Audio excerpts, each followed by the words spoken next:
Good day! Nandito tayo ngayon sa Issyk Lake dito sa Kazakhstan. At as you can see, ang ganda ng view niya. Nagte-trail, walking, running. It is nice to be away from stress. Relax muna tayo dito guys sa Kazakhstan. So nagte-trek ako ngayon dito sa Issyk Lake. Run pala.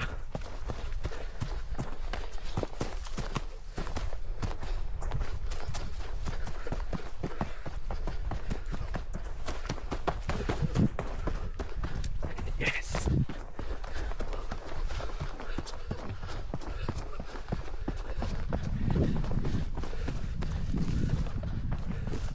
May mga ice pa dito, oh. Aray ko.